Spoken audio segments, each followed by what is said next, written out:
Hi everybody, my name is Eli. I'm Jason. I'm Caden. I'm Jaden. I'm Nicole. And we're the Yahoo and the Torah YouTube channel. And we thank you guys very, very much for hanging out with us. It is a beautiful day. It is a second day on our creator's calendar of this week. And how are you guys doing? Good. Everyone good? Yep. Guys, I guess they had parties down in this country last night. Everybody, I guess that you could hear them for hundreds of miles away, it seems like. I guess some sort of an Independence Day. They spent all their life savings on fireworks. Fireworks and booze, and they drink a lot. They drink a tremendous amount. I know the Irish folks have a reputation of drinking a lot. I would say the South Americans definitely they drink a lot, and it's just part of their culture. In fact, you guys are doing a driver's course. Jade, you are about to get a driver's license at some point in your life. Actually, you did a driver's course a long time ago, but in the book, what does it tell you about alcohol here? It says it's an antidepressant. Yeah, so it's the a actual legal antidepressant for anyone over 18. It's a legal antidepressant for anyone over 18 is what the actual driving book of this country says. And so I guess if that is how they have framed alcohol as a legal antidepressant, that is why everybody and their dog probably drinks down here, and they drink a lot.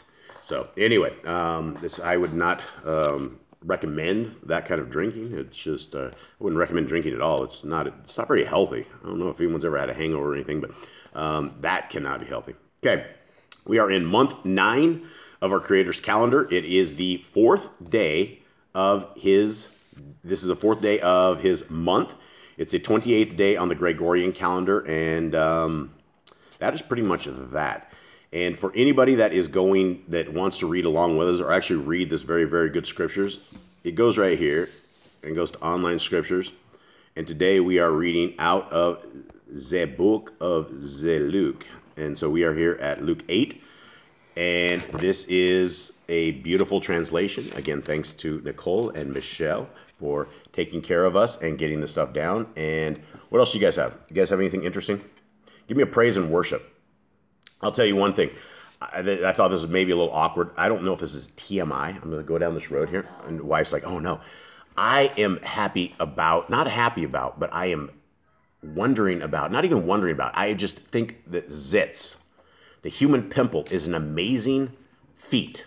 If you look at the entire setup of a zit and what it is a whole bunch of, I don't know if it's toxins or what exactly causes this to happen. But it is a way that our body gets rid of something, and it comes to the top of it. We pop it out, and it heals right back up, right? TMI? No. You guys get it? It's like it could be a lot worse. Imagine if we did not get a huge festering pimple, and under our skin, it would just rash up. We would look. There are so many things that our bodies do that we don't know why they do it or what exactly it's doing. But if it did not do it in this beautiful way, we would probably be all messed up. All right, anyone else have anything? The ability to talk, the ability to speak to other people. Because if not, we couldn't. If we're far away and we need to scream something, no one would hear us. We'd be throwing rocks on it. The ability to talk, yeah, and I would also say the ability to not talk is amazing. Silence is such an amazing thing. I'm not saying, when you have kids that silence is even better than normal, but I'm just saying sometimes silence... I think you are. Am I? Yep. Oh, I don't mean it to be bad, but I mean, silence is a beautiful thing, and a lot of times we find so much peace in silence. Anyone else have anything? Hearing. Hearing.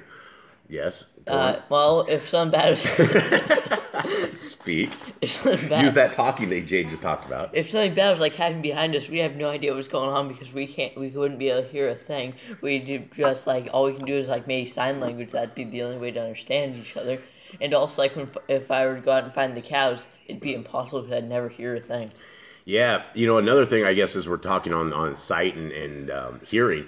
Imagine if you cut yourself and you didn't feel the pain, right? You'd look down and there'd be a pool of blood down there and you have no idea why. Cool. Or you're walking in town or something and somebody shoots you in the back and you didn't even know yet. You go forward, but you don't feel that pain and you don't know that you're just about to keel over. Everything that we have is a sensory perception of our reality. And if we did not have these sensations, let's talk about itching. All of a sudden, out of nowhere, you end up getting an itch, right? You have no idea why you itch. So we know now down here, right? There's a couple rules of Jungle Club. Number one is if you feel like something is crawling on you, it is. Number two, don't smash it. Flick it. You got to take it off there. There's some problems because their big old beaks are usually smashed into your arm when you smash it, and so you smash their beak into your arm. So, where was I going with this whole thing? Itching. You're sitting there. Sorry, guys. I'm sorry. Getting old. You got to blame me for getting old. Now, all of a sudden, you guys talk about this. You get an itch in your back, or you get an itch somewhere, right? One of those itches you can't do. Why do we get an itch? Because of hair? I don't think it's a hair thing. There's itches on places where we don't have hair. Does anyone know? I don't know, but I will tell you my things. I think that a piece of your skin needs to be revived, right? Or there's something like it's just everything has to be moved, and so whatever happens, it flips off of this little thing, itch this, and you just are tending to your skin or something of the sort. Or down in Jungle Club, there is something crawling on you, and there's a good reason you're itching because you need to get it off you. All right, anyone else have anything? I think for the way nature grows, right? I'm about to go cut some plants down, some stuff, clean out the yard, and it's just going to grow back in a couple days, right? It's like not all the way fully, but it's going to grow back. Yeah, absolutely. You can cut this jungle down, and it will come right back up. They down here where they Monsanto stuff with Roundup, and they will completely round up like a field. And basically inside of 3 or 4 months, that field is completely back. They say you can go 6 months on it, but the weeds start coming back. And so it doesn't matter how much of man destroys the environment. Our Creator has created such an amazing environment that the plants breathe in what we breathe out. We breathe in what the plants breathe out. How incredible is this, right? The one thing we need more than anything besides our soul is oxygen, right? Without oxygen, we have nothing.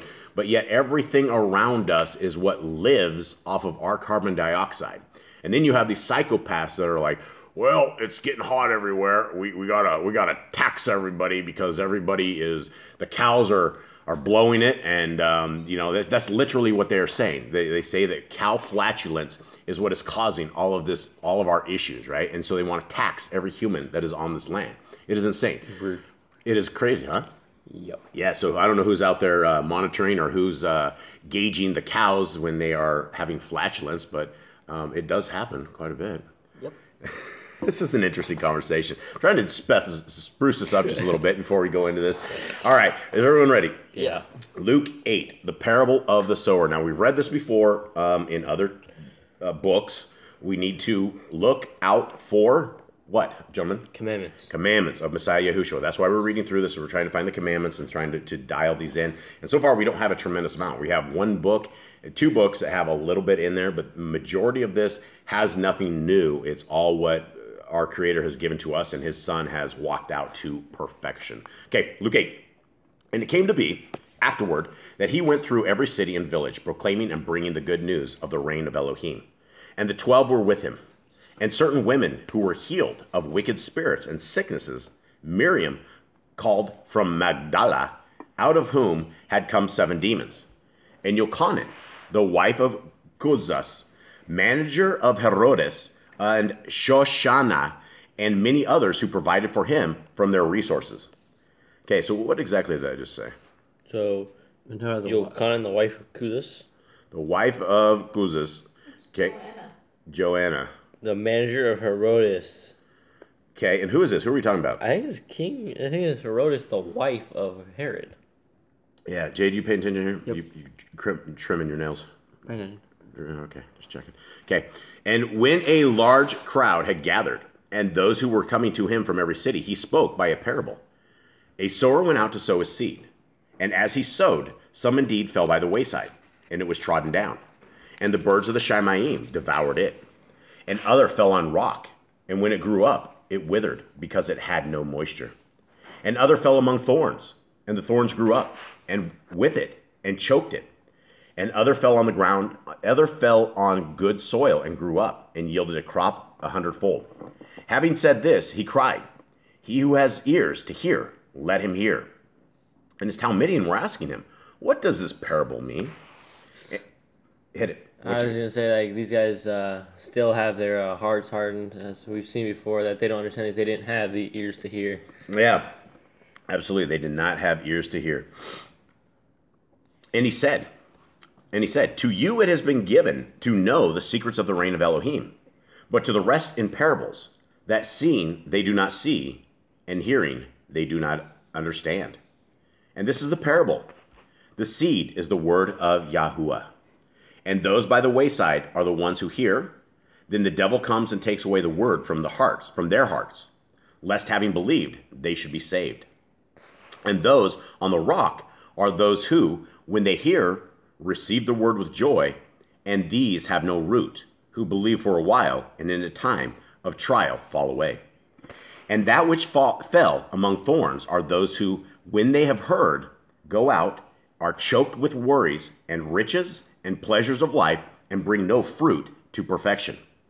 And that on the good soil are those who, having heard the word with a noble and good heart, retain it and bear fruit with endurance. Okay, what are we saying right here? Let's break this down. We've broken this down before. This is a simple enough parable, right? That we get. People either hear the word and disregard it, or they hear the word and they fall out of the faith through the struggles. Yeah, the struggles of life. And it is very, very easy that if you are not embraced into the Torah, that you can fall out of the Torah, because we end up with power bills, we end up with water bills, we end up with sewer bills, we end up with house bills and sewer bills. Yeah, they charge you for sewer. Yeah, no, we had it. We were paid like hundreds of dollars when we were in the States for sewer. No, so if you are living in the United States of America, I don't know where else you are, but if you're living there, you will have normally either house payment or rent. If you own the house, you will own insurance on that. If you own the house, you will have to pay for all these other fees. You have property tax, you have all of this. There is no such thing as being free in North America. That's what I found. And people might not understand what I'm saying by that. But I will tell you that in South America, we own 30 acres, and our property taxes in 1 year is $50. And there's no other fees. There's no other registration. There's nothing else. If I can afford $50 per year, I have paid my taxes and on my acreage, and I'm good to go. I could have never done that in North America. So now when we hear about the word and it falls on thorns, who are the thorns? What are the thorns? Those are like other people. Other people, or demons could be thorns, or anything else. Anything that is going to take your heart, mind, and soul away from the will of our Creator is a thorn. Okay, this is very important. And no one having lit a lamp covers it with a vessel or puts it under a bed, but he puts it on a lampstand, so that those coming in to see the light. For whatever is hidden shall be revealed, and whatever is secret shall be known and come to light. Now, I don't want to dwell on the Hallelujah Grifter scriptures at all. But this is something that when we scanned the entire Bible, and then they came to us and said, you need to take this down, this is the first thing I thought about. I'm like, why? We have light. What is the light, gentlemen? The light is the Torah. It is the word of Yah. And do we hide the light? Do we want people to find this hard? Do we want to have to tax people to find this? No. People already see it as a burden, and people already see it as hard. And if you are making it hard for them to get this, they're not even going to try. See, everyone wants everything free and easy because they don't want it to be under a burden. So if they have to work hard to even get a Bible, they're not even going to try it. Yeah, and then at the end of the day, they're doing this on the backs of the donation side, which is really bad. They're not giving these Bibles away for free. We've had many people that have come there. And it says, for whatever is hidden shall be revealed, and whatever is secret shall be known and come to light. Now, today is what? Today's the 28th? Tomorrow is the 29th, which makes it the beginning of 7 full years after I sent Hallelujah Scriptures an email asking them if I could run the charge and get their Bible, their Scriptures, into something that they could sell, right? This was what I was hoping for. So I could sit here and read with you all right here, just like we're reading right here. I wanted to read this with you guys. And the extremes that we had to go to get to this, they've already taken out several channels. They're just putting in enormous amounts of pressure on this, but they're trying to hide the word of our Creator. Why are we hiding this? Why are we selling this? Why are we not supporting those who, if you're really after getting the word of Yah out Don't hide these things. They're coming to the light. Tomorrow is the 7-year release. The 7-year release that if for whatever reason, if we found out, Nick, that we're in a 7-year jubilee, can you imagine that? Yah gave these guys 6 full years from the time that I talked to them to right now, and tomorrow is it.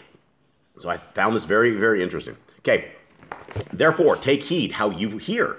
For whoever possesses, to him shall be given.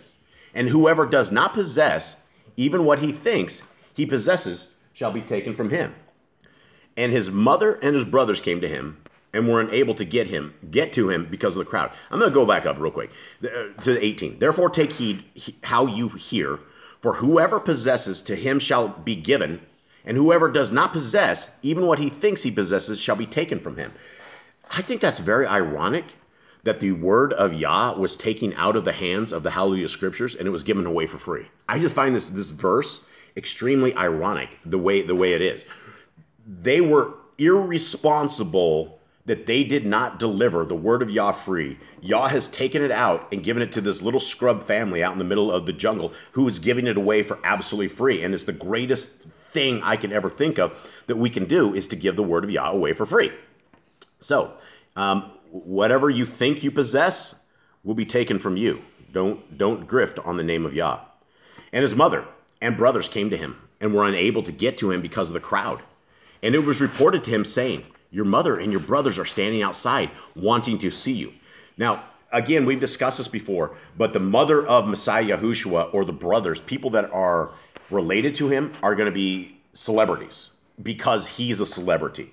So all of a sudden, they found his mother. Hey, his mother's out here, right? It went from the back of the crowd all the way to where they couldn't even get to him. And they're like, quick, your mother's out here. And what does he say?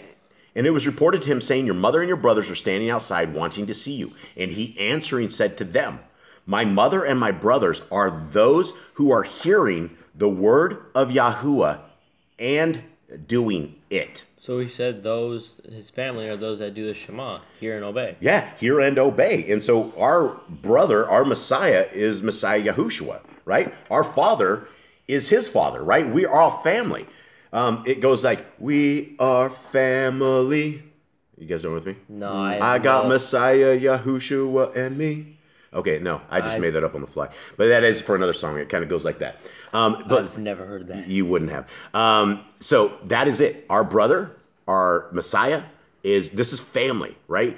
But the family is not those Christians. If you're sitting there eating pork, you're not doing the word of Yah. You may be hearing it, but you're not really hearing it. You may see it, but you don't have those eyes to see. Like those who hear do not understand. Yeah, absolutely. Just like that. 22. And on a certain day it came to be that he entered into a boat with his Talmudian, and he said to them, let us go over to the other side of the lake. And they departed. And as they were sailing, he fell asleep, and a windstorm came down on the lake, and they were filling up and were in danger. And they came to him and woke him up, saying, Adonai, Adonai, we are perishing. And he awoke and rebuked the wind and the raging of the water. And they ceased, and there were calm. And there came a calm. And he said to them, where is your belief? And they were afraid and marveled, saying one to another, who then is this, that he even commands the winds and water, and they obey him? They're still following him, and they still don't understand. It's always. We read this. This is the third time now, and it's just amazing to see that after everything they've seen, they're just so confused on who he is at this point. Yeah, they are struggling with it, and this is the point, I guess, of having Messiah Yahushua walk with them, so that their eyes are open. Okay, and they sailed to the country of the Gadarenes, which is opposite Galilee. And as he went out onto the land, he was met by a certain man from the city who had demons for a long time, and he wore no garments. And he was living in a house. He was not living in a house, but in the tombs. Okay? It says there's no garments, right? Oh, so he walked around naked. Yeah, so this guy's coming around in the buff, coming up to Messiah Yahushua, and this is what he said. And when he saw Yahushua, he cried out, fell down before him with a loud voice. What have I to do with you, Yahushua?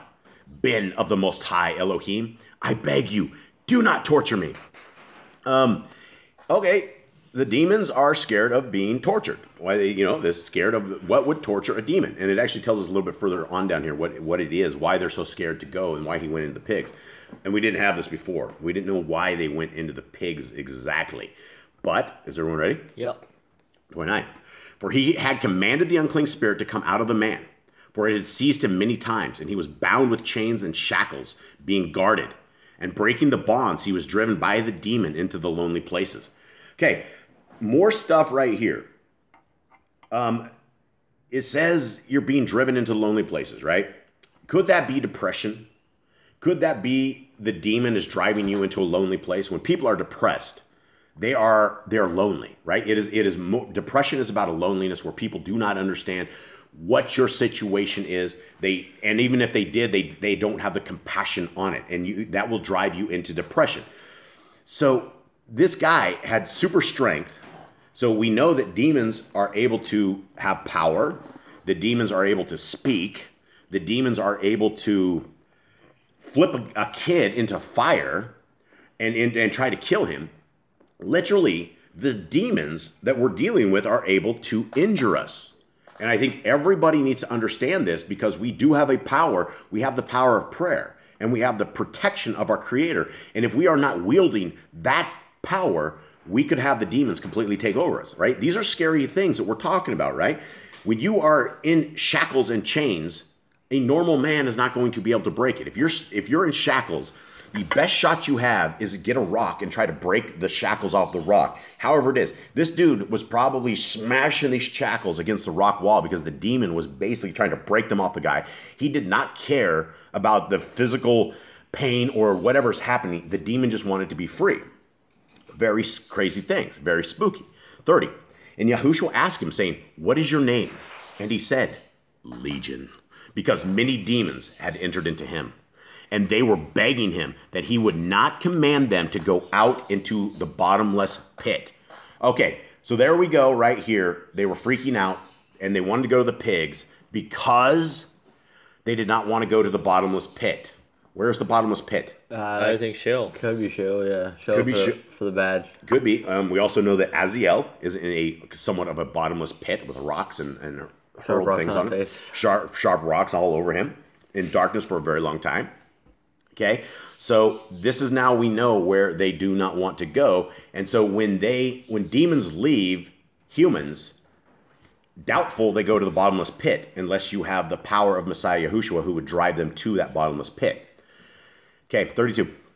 And a herd of many pigs was feeding there on the mountain, and they begged him to allow them to go into him, and he allowed them.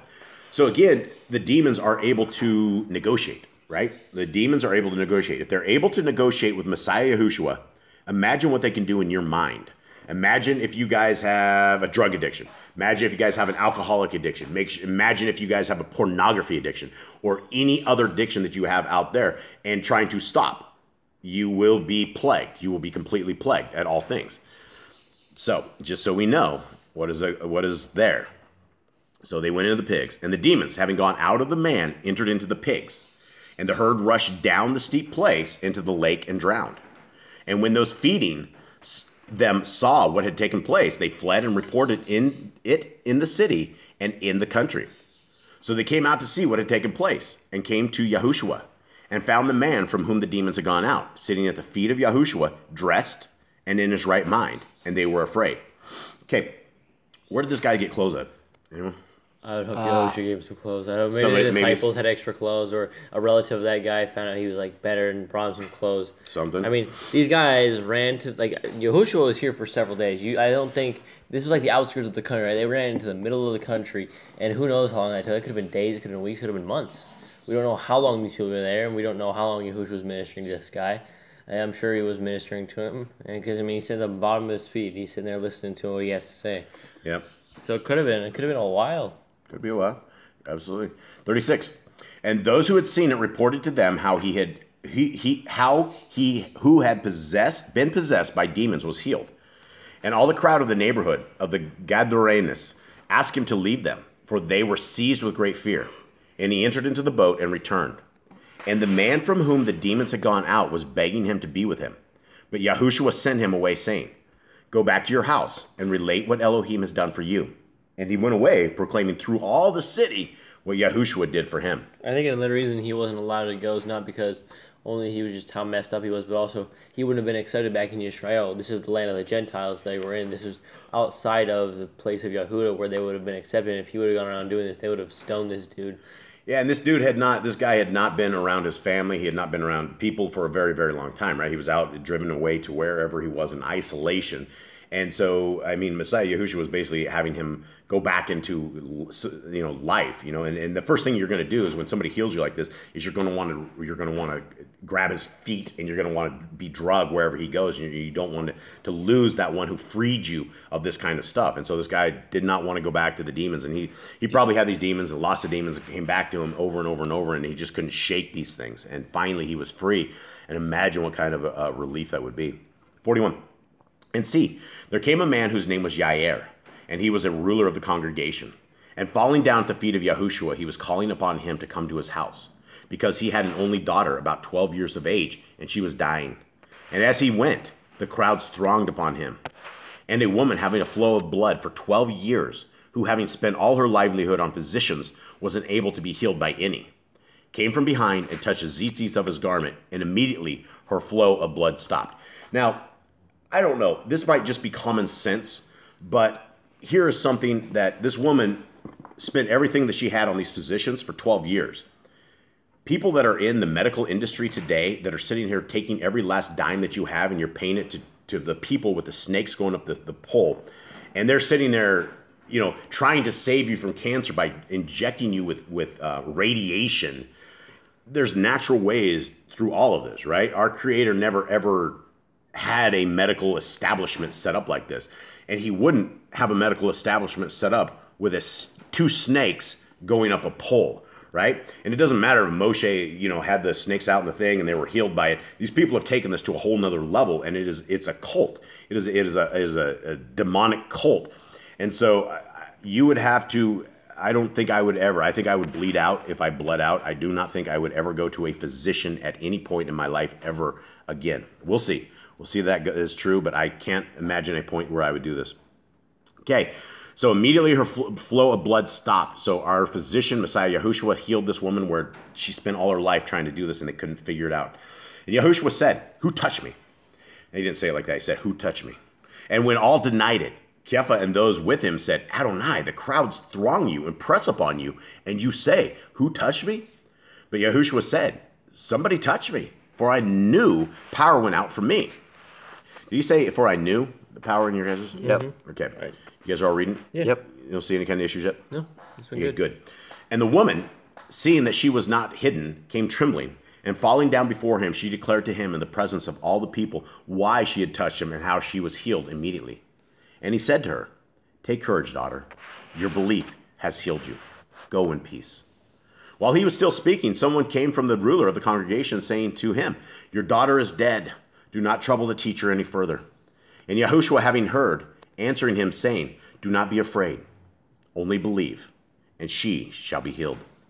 And coming into the house, he allowed no one to go in except Kepha and Yaakov and Yochanan and the girl's father and mother. Okay, again, we have these three, right? These three are special.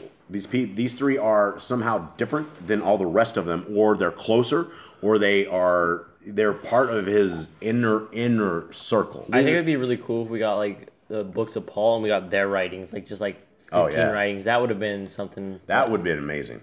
That would have been amazing. I mean, these guys were literally walking side by side with Yahushua. These guys literally did everything with Yahushua, and even in the secret things, he took them with him to see. I Moshe and Eliyahu. I think that's to maybe do with maybe because they were like out fishing, and so he's trying to make them fishermen, showing them what they can do because they were the fishers themselves, and the other guys weren't. Yeah, maybe, possibly. No, we just don't. A lot of things we'll never ever know. But those are very good ideas. 52. And they were all weeping and mourning for her, and he said, "Do not weep. She is not dead, but sleeps." And they were laughing at him, knowing that she was dead. But taking her by the hand, he called, saying, "Child, arise." And her spirit returned, and she rose up immediately. And he directed that she be given to eat. And her parents were astonished, but he ordered them to say to no one what had taken place. Okay, a couple things is people are gonna know what has taken place. People are gonna know what has happened, right? Because people said he was with the crowd. People said she was dead. The people knew she was dying, and now she's completely healed. People are gonna know something is up. Something happened. Yeah, no, this is not going to be something. Everybody that was in that house would have heard probably within 5 minutes this girl is alive, right? Everybody was sitting there mourning. Everybody heard it. This went on. This is what they call like rumors spreading like wildfire, and it's not even a rumor because this was a true rumor. This is the truth. But they that's what they call a rumor. A lot of people would because they came out in front of the crowd and they said she's dead, they're not in trouble anymore. And Yahushua goes, no, she only sleeps. So that a lot of them probably thought, oh, hey, he was right, she was just sleeping, because a lot of them probably didn't understand the kind of power that he could wield. Yeah, absolutely. The people were like, oh, maybe she was just sleeping. And they were just like, no, doctors, you can't get right. Yeah, well, and that's the thing. This woman trusted these doctors for so long. I would not trust this medical establishment at any point. And it's very, very dangerous. Natural healing and natural medicine is the way to go. Okay, I guess that is it. Thank you guys very, very much. Our digital family out there, we love you guys very, very much. You guys are all on our minds. You guys are in our prayers, and we thank you very, very much for being a part of our lives and part of this reading that we do as a family. Thank you guys. All right, shalom.